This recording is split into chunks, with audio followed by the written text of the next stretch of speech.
Very vital national development or regional development agenda like taxation and really caught my attention. So thank you.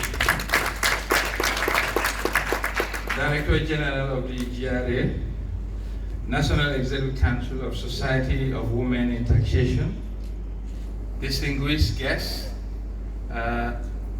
for a state, all other protocols duly and respectively observed.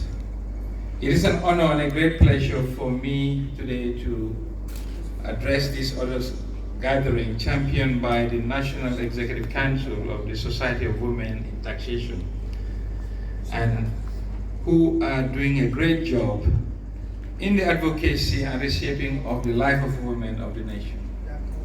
And as an advocate of women in leadership, I am honored to deliver this keynote address and to add my ideas to the role of women. I know from school, taxation is not an easy topic. So for women to come together as a group of buddies and take that forward is a laudable, noble objective. Women are key stakeholders in our national development, and in Africa, it's not an exception. Women are hardworking and hardwired to seek balance and harmony in their personal lives and in their professional life to see society's development.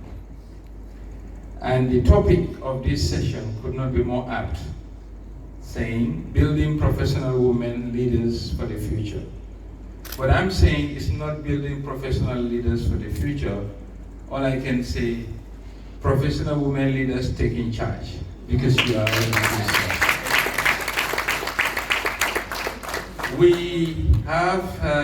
We cannot develop as a society if we don't empower half of humanity. And that better half is the woman.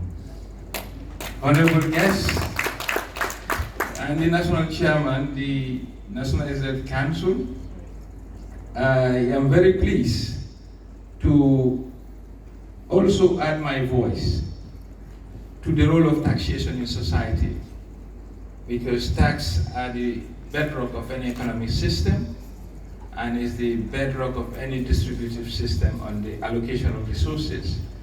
The fact that women take charge of that means that they are at the forefront of the national development agenda of any country. And we are very pleased to see this coming together. The misconception of women labeled as weaker agenda is a thing of the past and must be nipped in the bud. If you look at all the CEOs, and in fact there is empirical research to this extent, as recent as the COVID crisis, countries that were led by women have handled the COVID crisis the best. And the example was New Zealand. Yes, New Zealand was the leading in the Gambia, and in general, women sponsor their children going to school at all levels. I'm one of them, and I'm sure I'm not alone. So in this case, they have always taken the livelihoods of societies in their charge, in addition to raising the family. In the development of the world, more women are needed in uplifting the standards of life of our community and shaping the society, and putting values in the next generation, because we all know a child spends more time with the mother than the father. So you are not just a role model for society, but you actually cultivate the next generation. So if you come together to support in the area of taxation, that's the right place.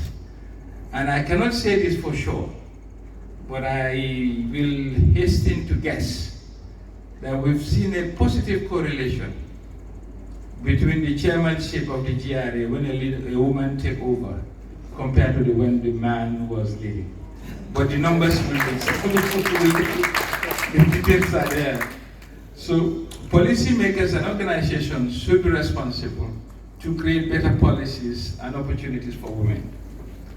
All at the same time, women need to step forward to overcome the habits that are holding them back. And I'm not saying yes to that, they don't need to. The society needs to create a level playing field. The positive discrimination for women is a thing of the history, because you give them an inch, they take a mile. So I'm sure they are already ahead of us. But it's only a misnomer that we believe women need to be empowered. I believe all we need to do is to create the space for them and they'll take charge. Yes. It will be challenging for women who have not been yet in leadership positions to take on high-profile roles due to the stigma attached, which was the case in the past. And here in the Gambia, we have a proportion of women in senior roles globally, not in Gambia, global statistics, of up to 29% in 2020. And as we speak of for 2021, is only 31% globally.